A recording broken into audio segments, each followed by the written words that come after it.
साथियों, आज एक हम बहुत ही अहम बात पे एक राज खोलने जा रहे हैं, एक पर्दाफाश करने जा रहे हैं। ये बात ये है कि काफ़ी बौद्ध धर्म के समर्थक और बौद्ध धर्म को मानने वाले और बौद्ध धर्म को ना मानने वाले, यानी जो बौद्ध धर्म को मानते हैं और जो नहीं मानते हैं, इन दोनों का एक दावा होता है कि जो बुद्ध की माता थी, माता महामाया जो थी, उनके जो है जो गर्भ ठहरा था, यानी जो बुद्ध का जन्म हुआ था, उनके और एक हाथी के संपर्क में आने से, इनके जो गर्भ ठहरा था और यहीं से बुद्ध का जन्म हुआ था। तो ये ऐसा कैसे संभव हो सकता है कि एक हाथी और एक इंसान के संपर्क में आने से गर्भ धारण हो और एक इंसान के बच्चे का उत्पन्न हो। तो इस बारे में आइए हम थोड़ा चर्चा करेंगे और जानते हैं इसके पीछे क्या है सच्चाई। और खुद जो उनके काफ़ी देखेंगे, जो बौद्ध धर्म के ग्रंथ है, जैसे त्रिपिटक आदि में, उसमें भी ये घटनाएं हुई हाथी और महामाया का। तो इस बारे में क्या है सच्चाई, इसके बारे में आइए जानते हैं। तो आइए सीधे चलते हैं टॉपिक पे। तो हम बात करेंगे गौतम बुद्ध के आज जन्म के बारे में। किसके बारे में बात करें? गौतम बुद्ध के जन्म के बारे में। तो साहब, कहा जाता है सिद्धार्थ गौतम ने शुद्धोधन के घर में जन्म ग्रहण किया था। उनके जन्म की कथा इस प्रकार है, यानी जो सिद्धार्थ के पिता क्या नाम था? शुद्धोधन नाम था। तो कहते हैं शाक्य राज्य के लोग आषाढ़ के महीने में एक महोत्सव मनाया करते थे। इस उत्सव में क्या राजा क्या प्रजा सभी सम्मिलित होते थे, यानी आषाढ़ महीने में उन्होंने जो एक त्यौहार वो लोग मनाते थे, उसमें सभी लोग शामिल हुआ करते थे। शाक्य राजा जो इनका वंश था, ये जो शुद्धोधन थे, ये शाक्य राजा ही थे। ठीक, कहा जाता है कि सामान्य रूप से यह महोत्सव 7 दिन तक मनाया जाता था। और ये आषाढ़ महीने में शाक्य राज्य के जो लोग थे, यानी जो शुद्धोधन का राज्य था, उसमें जो त्यौहार मनाया करता था, वह 7 दिन तक मनाया जाता था। एक बार महामाया ने इस उत्सव को बड़े ही आमोद प्रमोद के साथ, बड़े ही शान शौकत के साथ, फूलों के साथ और सुगंधियों के साथ मनाने का निश्चय किया। हाँ, उसमें सुरा मरे आदि नशीली वस्तुओं का सर्वथा परित्याग था। कहा जाता साहब, ऐसे ही एक जो है, जब एक बार उत्सव हो रहा था, यही उत्सव, तो इसमें जो है, जो उनकी बुद्ध की माता थी, यानी महामाया ने वो जो है इस उत्सव में बहुत ही जोश के साथ इस उत्सव में भागीदारी की और बहुत ही खुशी के साथ, इस पूरे शान शौकत के साथ, क्योंकि वो खुद एक महारानी थी और काफ़ी जो है लज्जित चीज़ों, फूलों के साथ, जो है सुगंधित चीज़ों के साथ इस उत्सव में शामिल हुई। और लेकिन उसमें ध्यान दें, कोई भी नशीली पदार्थ का उस उत्सव में प्रयोग नहीं हो रहा था।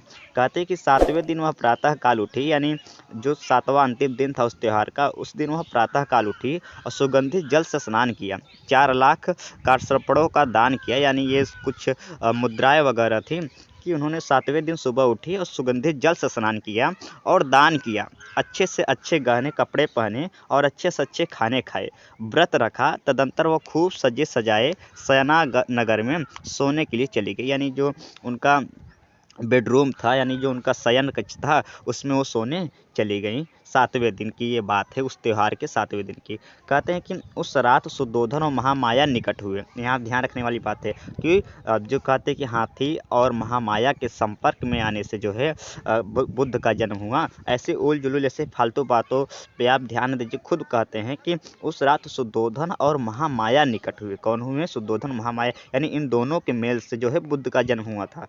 तो कौन कौन एकत्र हुए? शुद्धोधन और महामाया निकट हुए और महामाया ने गर्भ धारण किया। हाँ, यानी काम या सेक्स हुआ होगा, फिर महामाया ने गर्भ धारण किया। राजकीय शैया पर पड़े पड़े उसे नींद आ गई, यानी महामाया को नींद आ गई और निद्राग्रस्त महामाया ने एक स्वप्न देखा। और जब माता महामाया सो रही थी, तो उन्होंने क्या किया? एक स्वप्न देखा। अब देखिए, अगर हम बात करेंगे स्वप्न, तो स्वप्न में आदमी कुछ भी देख सकता है। स्वप्न में आदमी कुछ भी देख सकता है कि मैं हवा मुड़ रहा हूँ। तो यहाँ पे तर्क लगाने की जरूरत नहीं है भाई, स्वप्न है। स्वप्न यानी परिकल्पना में आप कुछ भी देख सकते हैं। आप हवा मुड़ सकते हैं।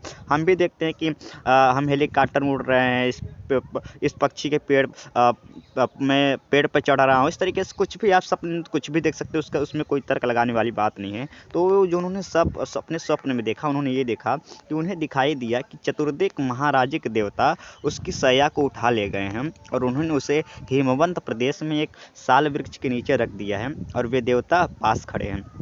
उन्होंने अपने में यही स्वप्न देखा कि उनके जो बिस्तर है उनके या उनको उनके जो बेड है उसको उठाकर जो है जो वहाँ देवता है उनको उठाकर कहाँ ले गए, हेमंत प्रदेश यानी हिमालय नगर में ले गए हैं और एक साल वृक्ष है उसके नीचे उनके बेड को उनके बिस्तर को रख दिया गया है। कहते हैं तब चतुर्दिक महाराजिक देवताओं की देवियाँ वहाँ आए और उसे उठाकर मानसरोवर ले गए। उसके बाद उनकी जो देवताओं की देवियाँ थी उनकी पत्नियाँ थी वे वहाँ आई और उनके बिस्तर को या उन्हें उठाकर कहाँ ले गई, मानसरोवर नदी में ले गई। उन्होंने उसे स्नान कराया, स्वच्छ वस्त्र पहनाए, सुगंधियों का लेप किया और फूलों से ऐसा और इतना सजाया कि वह किसी दिव्य आत्मा का स्वागत कर सके। और कहते हैं कि फिर उन्हें ऐसा स्वप्न में दिखाई दिया कि वो देवियाँ उन्हें खुद अच्छे से नहलाए धुलाएं, कपड़ा पहनाए, सुगंधियों का लेप किया और इतना सजाए कि जैसे उनके यहाँ कोई दिव्य आत्मा का वो स्वागत करने के लिए तैयार हो रही हैं। कहते हैं तब सुमेध नाम का एक बोधिसत्व उसके पास आया और उसने प्रश्न किया कि मैंने अपना अंतिम जन्म पृथ्वी पर धारण करने का निश्चय किया, क्या तुम मेरी माता बनना स्वीकार करोगी? उसका उत्तर था बड़ी प्रसन्नता से। उसी समय महामाया देवी की आंख खुल गई। तो कहते हैं कि उसी समय उनको स्वप्न में ये भी दिखा कि एक व्यक्ति आया जिसका नाम सुमेध था। वो आया और बोला कि क्या आप मेरी माता बनना स्वीकार करेंगे? बोधिसत्व यानी जिसके अंदर बोधि यानी ज्ञान की प्राप्ति, वो आया क्या आप मेरी माता बनना चाहती हैं? और उन्होंने क्या बोला कि ठीक है हाँ, और इस तरीके से उनकी आँख खुल गई। तो ये स्वप्न की बात थी, यानी ये हकीकत वाली बात नहीं थी। तो ये स्वप्न में उन्होंने यही देखा कि ये कुछ देवता आए उनको उठा कर ले गए कहाँ है, हिमालय नदी, हिमालय हिमवंत प्रदेश में। वहाँ फिर उनकी देवियाँ उनकी औरतें आई, उन्हें स्नान कराई, तैयार की और फिर वहाँ पे एक व्यक्ति आया सुमेध, वो बोली क्या आप मेरी माता बनना स्वीकार करेंगे? इस तरह महामाया ने बोला हाँ, और उनकी आँख खुल गई। तो भाई ये स्वप्न है, स्वप्न में कुछ भी हो सकता है। तो स्वप्न के बात पे तर्क करना बिल्कुल ही मूर्खता है। स्वप्न में हम कुछ भी देख सकते हैं, कुछ भी कल्पना कर सकते हैं। लेकिन यहाँ जो बात थी ये थी कि महामाया और हाथी दोनों के संपर्क में आने से गर्भ ठहरा था। तो ये बिल्कुल बात गलत है, क्योंकि हमने शुरुआत में ही बता दिया कि शुद्धोधन और महामाया जब उस रात निकट आए संपर्क में, तब जाके गर्भ ठहरा था। और ये सब अभी जो हमने बात करी ये स्वप्न की बात हो रही है। कहते हैं कि दूसरे दिन जब महामाया ने शुद्धोधन से अपने स्वप्न की चर्चा की, जो शुद्धोधन यानी उनके जो पति थे उनसे चर्चा की कि हमने ये स्वप्न देखा, तो इस स्वप्न की व्याख्या करने में असमर्थ राजा ने स्वप्न विद्या से प्रसिद्ध 8 ब्राह्मणों को बुला भेजा। और कहते हैं उस समय जो है एक प्रथा चलती थी कि जो आप रात में स्वप्न देखते थे, जो राजा महाराजा होते थे, वो सुबह अपने जो वहाँ के ब्राह्मण होते थे, विद्वान होते थे, उनको बुलाकर उनसे वो चर्चाएँ वगैरह किया करते थे कि मेरी पत्नी ये स्वप्न देखी या मैं ये स्वप्न देखा, इस स्वप्न का अर्थ क्या होता है। तो उस समय एक परंपरा चलती थी।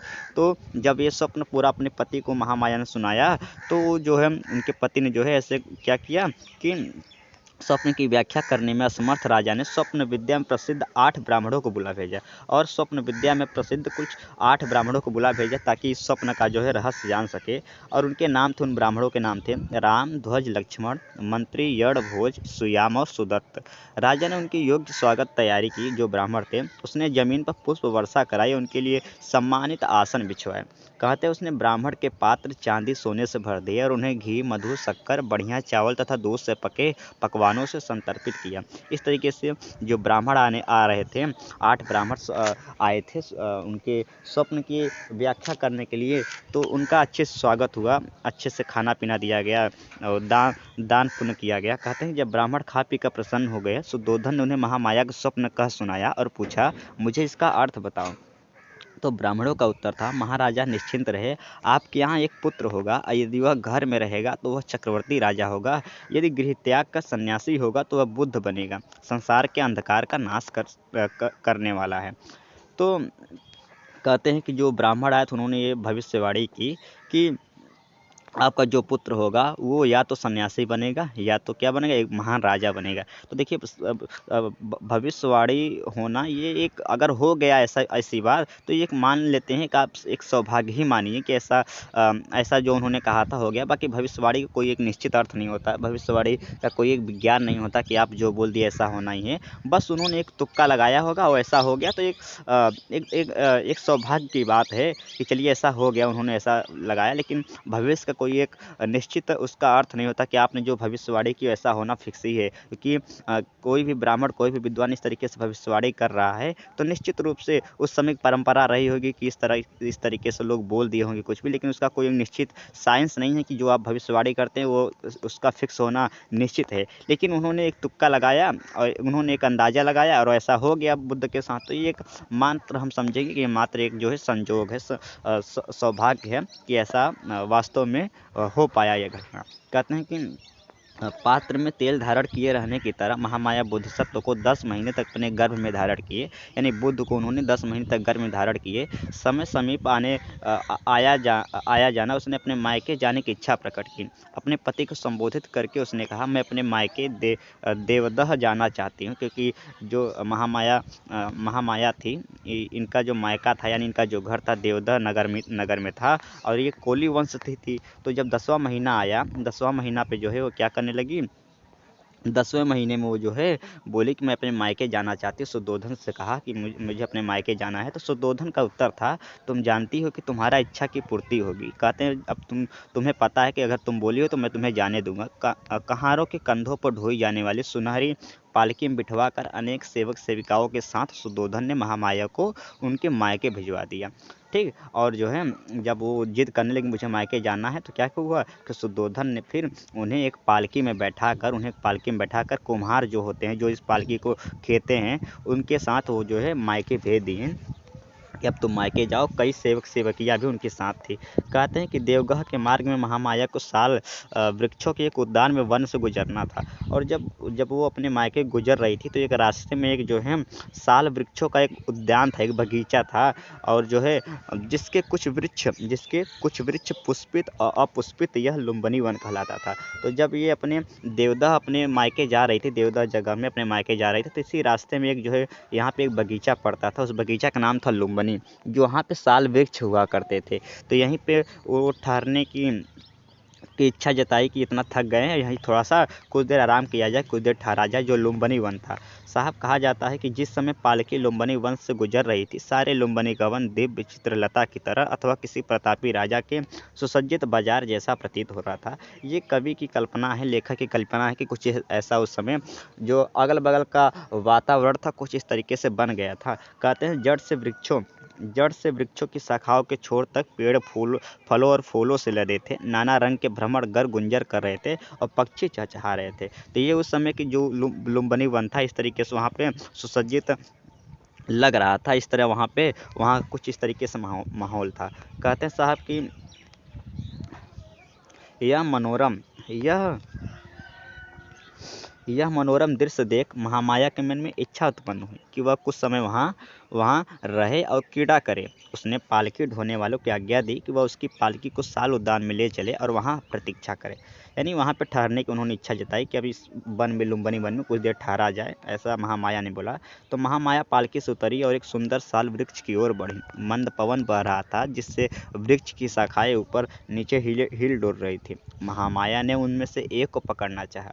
भाग्यवश एक शाखा काफी नीचे झुक गई और महामाया ने पंजों के बल खड़ी होकर उसे पकड़ लिया, परंतु शाखा ऊपर की ओर उठ गई और उनका हल्का सा झटका लगने से महामाया को प्रसव वेदना आरंभ हुई। उस साल वृक्ष की शाखा पकड़े खड़े महामाया ने एक पुत्र को जन्म दिया। और कहा जाता है कि जब वो उस लुम्बिनी वन में गई तो वहीं पे एक साल वृक्ष का पेड़ था, उसकी डाली कुछ इस तरीके से थी। जब महामाया ने इस डाली को पकड़ा तो ये डाली थोड़ी सी ऊपर हो गई, जैसा कि लचक होता है डालियों में, तो जिससे ये थोड़ी सी तन गई, जिससे इनके प्रसव पीड़ा होने लगी, यानी गर्भधारण जब हम बच्चा जन्म देते तो उसमें जो पीड़ा होती है उससे प्रसव पीड़ा होने लगी। और जो है वहीं पे खड़े खड़े ही उन्होंने जो है बुद्ध को क्या किया, जन्म दिया। बुद्ध को उन्होंने जन्म दिया। कहते हैं 563 ईसा पूर्व वैशाली पूर्णिमा के दिन बालक के जन्म ग्रहण किया। और इस तरीके से 563 ईसा पूर्व जो है वैशाखी पूर्णिमा के वो दिन था जब बालक यानी बुद्ध ने क्या हुआ, जन्म लिया।